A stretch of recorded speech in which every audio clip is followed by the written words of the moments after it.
Santé Magafrique. Des mots sur les mots et des diagnostics. La santé au Sahel et en Afrique. Maladies, Traitements, soins, protocoles, prévention. Un check-up hebdomadaire de l'actualité médicale en Afrique. Ifriqiya FM. Votre bien-être santé. Santé Magafrique. Auditeurs d'Ifriqiya FM, bonjour, ravi de vous retrouver pour ce nouveau numéro de Santé Magafrique. 26 minutes santé, vous les passerez avec moi, Samar Hamedi, le docteur Ilyes Khamouk, chef de service des maladies infectieuses. Et ce 1er décembre, journée mondiale de lutte contre le sida. Avant d'aller vers les détails, j'aimerais commencer par une bonne note, une bonne nouvelle pour l'Afrique. Le VIH connaît un déclin, une baisse. L'on note notamment l'Afrique du Sud, le pays comptant le plus de cas. Donc, d'après le Human Sciences Research Council, un institut de recherche publique sud-africain qui a mené une enquête auprès de 76 000 personnes. Le pourcentage de Sud-Africains porteurs du virus de l'immunodéficience humaine conduisant au sida a baissé de 1,3% entre 2017 et 2022, passant de 14% à 12,7% de la population. On parle alors, docteur, de l'Afrique du Sud. Nous y reviendrons pour parler d'autres pays. D'abord, bonjour docteur. Comment allez-vous? Bonjour Samar, ça va et toi? On commence par une petite définition. C'est quoi un VIH? Alors, il faut faire la différence entre VIH et SIDA. En anglais, HIV/AIDS. Alors, le VIH, c'est le virus de l'immunodéficience humaine. Donc, c'est VIH. En anglais, c'est HIV. Et le SIDA ou AIDS, c'est le stade avancé de la maladie. Donc, c'est le stade avancé de l'infection à VIH. Donc, c'est ça, globalement... on va en parler dans les symptômes. Le VIH évolue dans plusieurs années et c'est le stade, on va pas dire terminal au final parce qu'on arrive quand même à sauver des patients, mais c'est le stade avancé de l'infection à VIH qu'on appelle le stade SIDA ou le AIDS. Voilà, ça c'est pour la définition. Alors si vous voulez, on va parler un peu plus. Donc c'est une maladie infectieuse, virale, donc due au virus HIV, qui n'est pas contagieuse. C'est une maladie transmissible, mais n'est pas contagieuse. C'est pas comme la tuberculose ou la grippe ou la Covid. C'est une maladie transmissible. On va en parler dans les modes de transmission, etc. Qui évolue à bas bruit, qui est dû à un virus de la famille des lentivirus. Lentivirus parce que ça vient de lent. Donc, quand on dit un bas bruit, donc c'est une maladie silencieuse. C'est une maladie silencieuse qui évolue, qui prend des mois, des années à s'exprimer. C'est pas comme la grippe. La grippe, vous savez, la période d'incubation, elle est de 2 jours à 5 jours. C'est-à-dire, on est infecté. Au bout de 2 à 5 jours, on a des symptômes. Dans le VIH, on peut être infecté et présenter des symptômes 5 ans après. Donc ça évolue à bas bruit. C'est un virus de la famille des lentivirus. 5 ans après des quand même. Rétrovirus. Oui. Et c'est là la dangerosité de la maladie. Exactement. C'est qu'on peut paraître en bonne santé, avoir l'air en bonne santé, être sportif, avoir une activité professionnelle, etc. et contaminer les autres sans le savoir. Donc c'est pas parce que on a l'air costaud, en bonne santé, c'est qu'on n'a pas le VIH. C'est pour ça que les analyses sanguines sont la seule façon pour être sûr que j'ai le VIH. C'est une maladie qui évolue très, très, très lentement. Voilà. Nous y reviendrons sur ces détails. Mais d'abord, docteur, pourquoi cette concentration du VIH dans cette région d'Afrique exactement? Très bonne question. Actuellement, avec toutes les études rétrospectives, notamment les études géniques, la maladie du sida a été vraiment découverte en 1981. Le virus en lui-même a été mis à l'évidence 2 ans après, ce qui est une avancée scientifique rapide. Sauf que les études récentes qui ont vraiment cherché les origines de la maladie, parce qu'il y a eu beaucoup de théories, des théories du complot, des théories scientifiques diverses, et actuellement on a la réponse. La maladie remonte au moins aux années 1920, en Afrique. C'était un virus qui touchait surtout les singes, les primates, et qui a muté, qui a été modifié et qui a pu toucher après l'être humain. Et puis c'est devenu une maladie humaine. Donc c'est comme la Covid. La Covid, le virus de la Covid, le coronavirus, il venait des animaux tels que les chauves-souris. Ça s'est adapté à l'homme, c'est devenu une maladie humaine. Le VIH, c'est la même chose. Le berceau de cette maladie, comme beaucoup d'autres maladies, comme l'Ebola, comme le Lassa virus, etc., ça vient de l'Afrique parce que le réservoir naturel de ces animaux est africain. Ça s'est développé en Afrique et d'après les dernières études, c'est qu'il y avait des travailleurs haïtiens qui travaillaient en Afrique, qui sont repartis chez eux et qui ont transmis la maladie à Haïti, puis aux États-Unis, à l'Amérique du Nord. Et puis, des dizaines d'années après, c'est devenu une maladie mondiale. Actuellement, tous les pays du monde sont atteints par l'infection VIH-Sida, mais l'origine est africaine. Et bien sûr, à cause des conditions socio-économiques de beaucoup de pays africains, c'est pour ça qu'on est un peu en retard dans la lutte contre cette maladie en Afrique. Et comme je l'ai dit en introduction, le pourcentage de Sud-Africains porteurs du virus de l'immunodéficience humaine conduisant au sida a baissé de 1,3% entre 2017 et 2022, passant de 14% à 12,7% de la population. Restons donc, docteur, avec la positivité. Pourquoi ou qu'en est-il des raisons de cette baisse ? Cette baisse est due à un énorme travail de certains pays, notamment l'Afrique du Sud qui est la tête de liste. Et je rappelle que l'Afrique du Sud est devenue une puissance mondiale, une puissance économique qui dépasse même certains pays européens. L'Afrique du Sud est devenue une puissance et quand on est une puissance économique et politique, ça s'accompagne toujours avec des améliorations des soins, des améliorations de la santé. L'Afrique du Sud avait une incidence très élevée en matière de VIH. Et notamment, il n'y a pas que l'Afrique du Sud, c'est surtout l'Afrique australe. C'est tout ce qui est Afrique du Sud, Lesotho, Zimbabwe. Il y avait une grande incidence du VIH. On est arrivé même à dépasser les 4 millions de cas en Afrique du Sud. Et ça avait vraiment une incidence importante avec d'énormes efforts ces dernières années, surtout en matière de dépistage, en matière de traitement et de suivi. Ils ont réussi à stabiliser les chiffres et même à régresser un peu le nombre de cas. C'est de suivre l'objectif 95-95-95, qui est l'objectif de l'OMS. C'est quoi ces objectifs-là ? C'est 95% des malades doivent connaître leur sérologie. Donc, on doit faire sérologie, c'est-à-dire les analyses chez 95 personnes qui portent le virus. Parmi ces personnes-là, 95% doivent prendre un traitement. Et parmi ces personnes-là, 95% doivent avoir une charge virale négative, c'est-à-dire une charge virale à zéro, c'est-à-dire la quantité du virus dans le sang, elle doit être minime. C'est ce qui nous donne un espoir dans le prochain avenir d'éradiquer cette maladie. Et certains pays, je vous ai dit, comme l'Afrique du Sud, le Rwanda par exemple, qui ont fait d'énormes efforts et maintenant ils sont en train de récolter les fruits de ces efforts. Et en tant que médecin dans le continent, en Afrique, j'imagine que l'intelligence artificielle vous a aussi beaucoup aidé dans cette baisse. Qu'a-t-elle fait ou comment a été la contribution de l'intelligence artificielle à diminuer justement le nombre de cas ? Alors l'intelligence artificielle, elle doit être utilisée en médecine moderne, comme dans tous les domaines. Mais elle a vraiment un volet très spécifique, c'est la détection des épidémies. Malheureusement, avec la pandémie de la Covid, il y a eu une répercussion sur les autres maladies, comme le cancer, comme le paludisme, comme l'infection VIH, parce qu'on essaye de lutter contre un ennemi et on néglige d'autres ennemis. Et l'intelligence artificielle a pour but aussi de prévenir ces épidémies, en ayant des données mathématiques, statistiques, scientifiques, on vous dit attention, dans 2 ans on aura une épidémie virale. Donc ça c'est de la télédétection médicale, ça c'est très important. Deuxièmement, l'intelligence artificielle aussi participe dans le développement des machines de diagnostic, notamment la radiologie.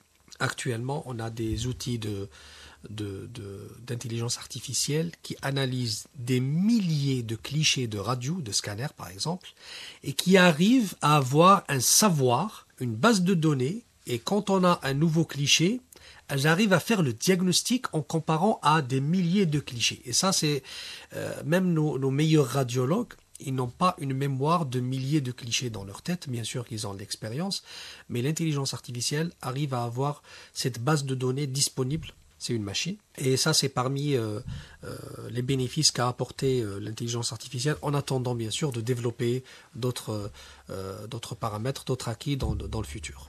Bien sûr, donc on a parlé brièvement des causes, docteur, disons que ça vient de l'animal vers l'homme, ou ça se transmet de l'animal vers l'homme. Donc parlons plus en détail des causes du VIH, docteur. Alors le VIH est une infection virale, c'est un virus qui existait chez les primates, chez les animaux, qui a muté, qui s'est adapté à l'être humain, et puis c'est devenu une maladie strictement humaine. C'est un virus, c'est un rétrovirus, un virus à ARN, qui pénètre dans le corps, qui est transmis soit par voie sanguine, soit par voie sexuelle dans plus de 90% des cas, bien sûr rapport sexuel non protégé, soit le plus dramatique de la mère vers son enfant, soit pendant la grossesse, surtout à la fin de la grossesse, soit pendant l'accouchement. Comment est-ce que ça se transmet de la mère vers l'enfant, docteur? Parce que, vous savez, il y a des échanges entre la mère et l'enfant pendant la grossesse. Il y a des vaisseaux sanguins qui se créent, il y a un lien qui est vasculaire. Donc ça se fait pendant la période de la grossesse, voilà. Et surtout à la fin. Parce qu'à la fin, il y a de grands échanges quand le bébé grandit. Il y a des maladies, malheureusement, qui peuvent être transmises à la fin de la grossesse, comme la syphilis, comme le VIH, comme la toxoplasmose, la rubéole. Donc le VIH en fait partie.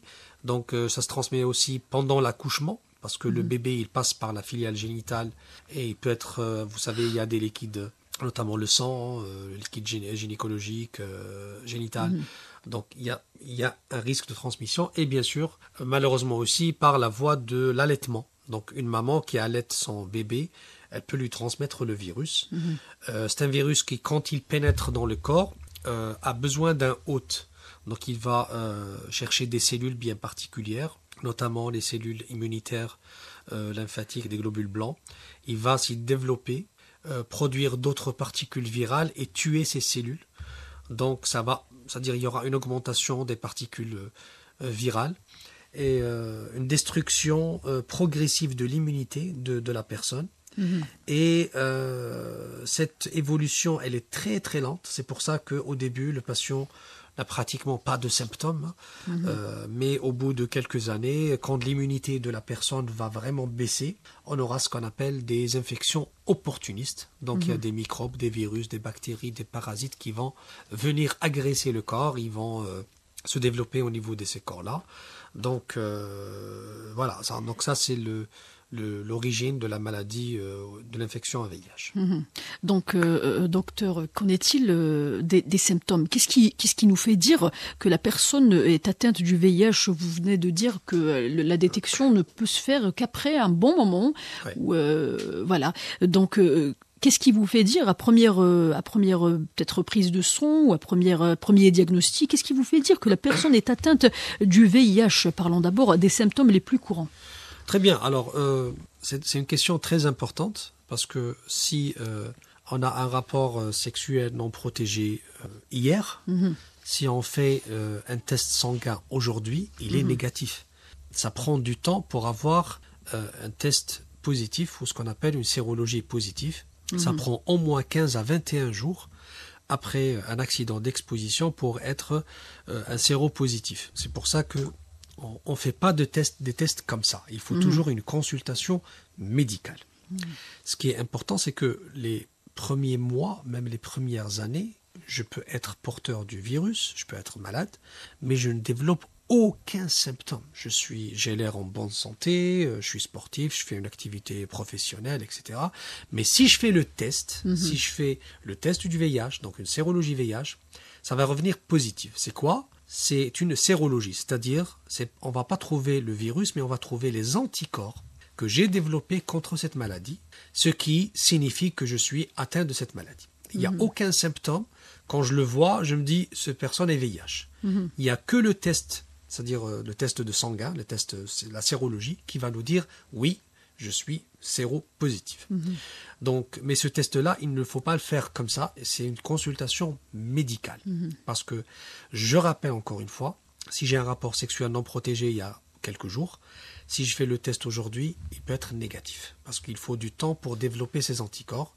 Combien Donc, de temps à peu près? C'est 15 à 21 jours. Mhm. En général, 15 à 21 jours, c'est le médecin qui va poser la question de dire l'indication du test sérologique. Maintenant, plus on avance dans la maladie, plus on va développer des symptômes, on va développer des maladies, ce qu'on appelle des maladies opportunistes, qu'on ne trouve pas chez des personnes qui ont une bonne immunité.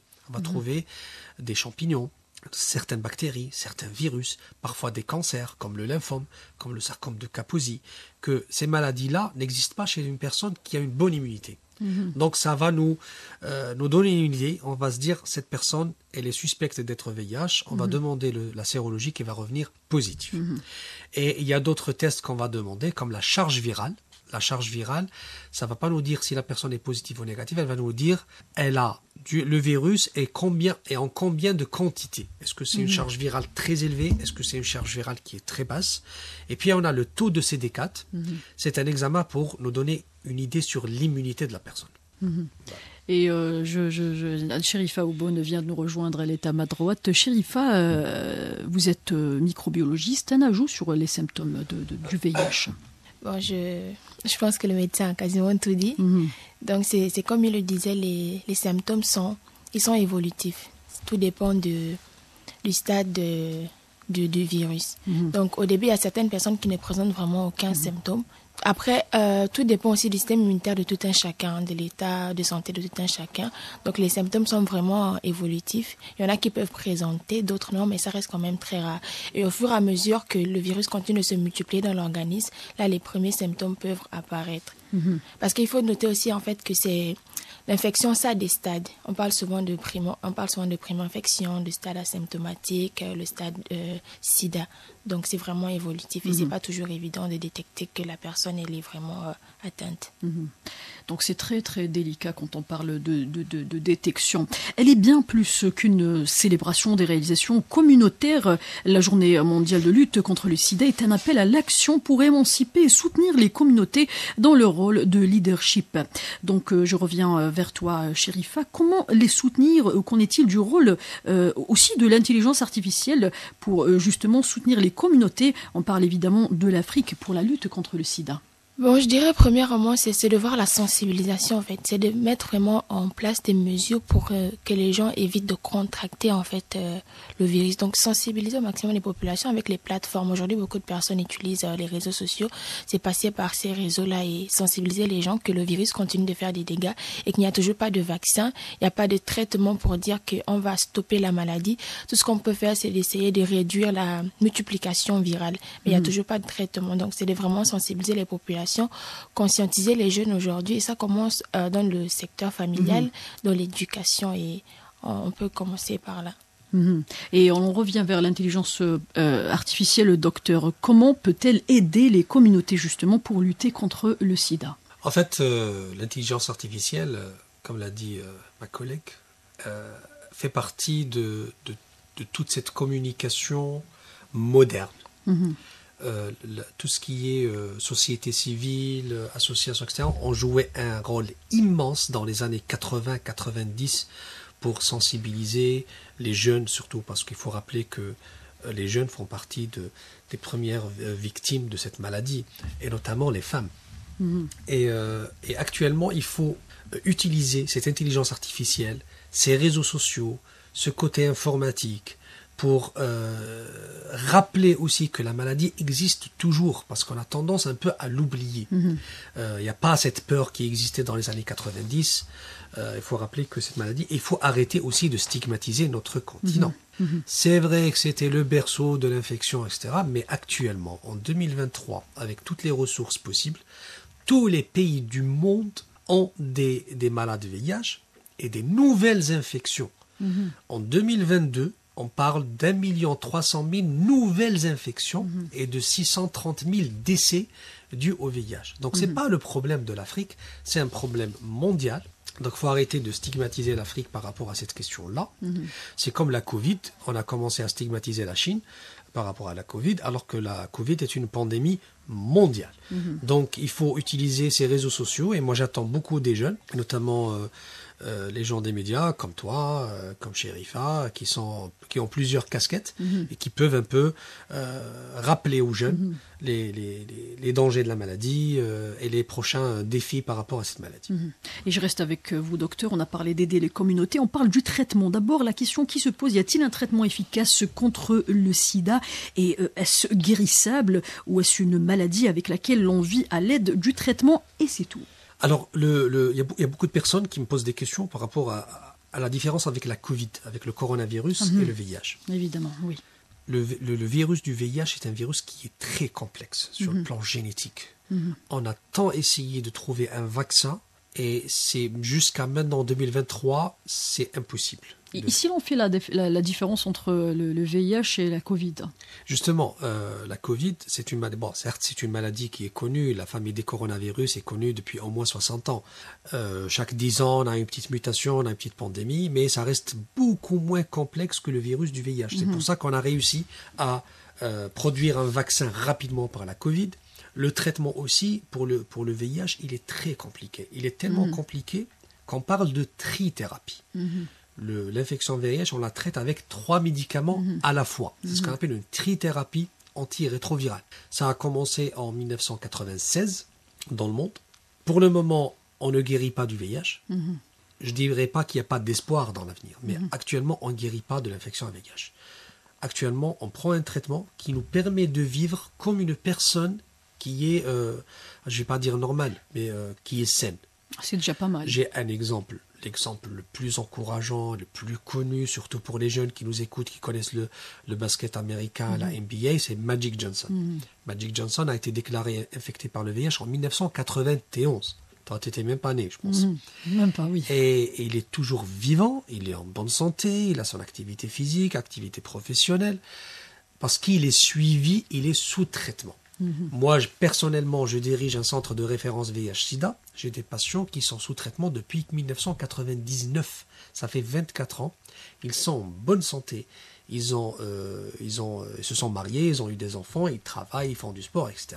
On ne guérit pas le VIH, mais si on suit, si on est dépisté précocement, si on prend bien son traitement, on peut vivre le plus normalement du monde. Et si on ne suit pas de traitement? Si on ne suit pas de traitement ou si on n'est pas traité, notre immunité va continuer à être dégradée par le virus. Et là, on commence à faire des problèmes de santé de plus en plus graves. Et malheureusement, il y a toujours des décès dus au VIH. Et est-ce que ça se présente à l'extérieur quand on se néglige? Est-ce qu'il y a des symptômes à l'extérieur? Oui, bien sûr. Au début, il y a des symptômes qui sont peu spécifiques, qu'on trouve dans d'autres maladies comme la tuberculose, le cancer, etc. Un amaigrissement, une fièvre au long cours, une diarrhée répétitive, des boutons, c'est-à-dire une éruption cutanée, etc. Ça attire un peu l'attention. Si on ne prend pas en charge, on commence à avoir des cancers comme les lymphomes, comme le sarcome de Kaposi. On commence à avoir des infections opportunistes, c'est-à-dire qu'on ne voit pas chez une personne qui a une bonne immunité. Par exemple, une cryptococcose, une toxoplasmose, c'est des maladies qu'on ne voit pas chez les personnes, ce qu'on appelle les immunocompétents. Et malheureusement, si on continue à ne pas prendre en charge, la personne, elle décède au bout de quelques années. Donc c'est très important de se faire dépister précocement et de se faire traiter précocement aussi. Et donc, a-t-on accès au traitement contre le VIH en Afrique, Sherifa?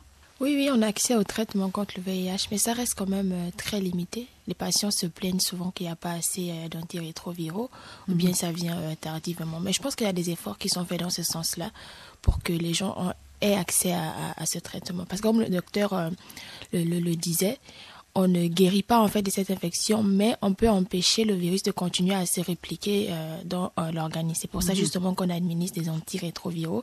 Et c'est pour ça aussi qu'on encourage le dépistage, pour pouvoir en fait détecter le virus à temps et faire quelque chose avant que ça n'aille à la phase sida en fait. Donc il y a des traitements, mais ça reste quand même minime. Et on parlait de cas où la personne se néglige. À partir du moment où la personne se néglige, quelle est la durée de vie, docteur? En fait, ça dépend des personnes. Il y a des personnes qui évoluent vite, il y a des personnes qui évoluent faiblement. Ça dépend du système immunitaire, j'imagine aussi. Oui, les personnes âgées, c'est pas comme un jeune. Mais en général, en moyenne, l'apparition des symptômes, c'est 5 ans en moyenne après le début de l'infection. Et si on ne se fait pas traiter, après le début des symptômes, on va dire 3 jusqu'à 5 ans, on a le décès. C'est une maladie qui est mortelle sans prise en charge. Mais l'évolution, ça dépend de beaucoup de paramètres. L'âge, le sexe, l'état immunitaire, est-ce qu'il y a d'autres maladies, est-ce qu'il y a d'autres infections qui accompagnent, par exemple, parce qu'on a beaucoup de cas qui ont une co-infection, hépatite B et VIH. Et ça accélère l'évolution de l'hépatite B et du VIH. Voilà. Donc, grâce au progrès de la recherche, les traitements sont non seulement de plus en plus efficaces, mais la personne peut retrouver un niveau de santé quasi normal, et puis la personne ne pourra plus transmettre peut-être le virus à ses partenaires. Oui, si on est bien traité, premièrement, on diminue la quantité du virus, ce qu'on appelle la charge virale. Donc même la transmission. Donc on va diminuer la transmission, on va quasiment l'annuler. Et puis on va élever le taux de l'immunité. On va restaurer un peu l'immunité et on va sauver le malade. Donc le traitement, sauf que il ne faut pas arrêter son traitement. Parce que si on arrête le traitement, les virus vont se remultiplier, l'immunité, elle va rebaisser. Évidemment. Donc vous en dites quoi sur l'évolution du traitement Sherifa? Qu'en pensez-vous de cet avancement? Oui, c'est vrai. En fait, c'est comme on le disait, les virus, en fait, lorsqu'ils viennent dans votre organisme, bien sûr, c'est pas pour faire la fête. Ils vont chercher à se reproduire, à se multiplier. Et nous, en fait, quand on étudie, on a, par exemple, en bactériaux, on a des médicaments inhibiteurs, on a des médicaments bactéricides. Donc, on a des médicaments, en fait, qui vont carrément directement tuer la bactérie ou le micro-organisme, et d'autres qui vont empêcher sa croissance. Et donc, dans le cas du VIH, on a des médicaments, justement, qui vont empêcher la croissance. Et lorsque ces médicaments empêchent la croissance, ça peut, parce que le virus attaque le système immunitaire de la personne. Donc, on va essayer de renforcer son système immunitaire pour que le système immunitaire ne soit plus faible et qu'elle ne soit plus en proie à d'autres infections. Et lorsque la charge virale elle est réduite, c'est difficile en fait que la personne puisse transmettre le virus à son partenaire ou même à l'enfant. Et justement, c'est dans ce sens qu'on dit aux gens de se faire dépister et d'être toujours sous traitement pour maintenir une certaine charge virale très faible en fait. Oui. Et qu'en pensez-vous pour plus tard, docteur? Peut-on trouver un médicament ou peut-être une formule magique pour terminer complètement l'histoire du sida? Pourquoi pas? Moi, je pense que Sherifa peut mieux parler que moi sur le côté viral, virologique.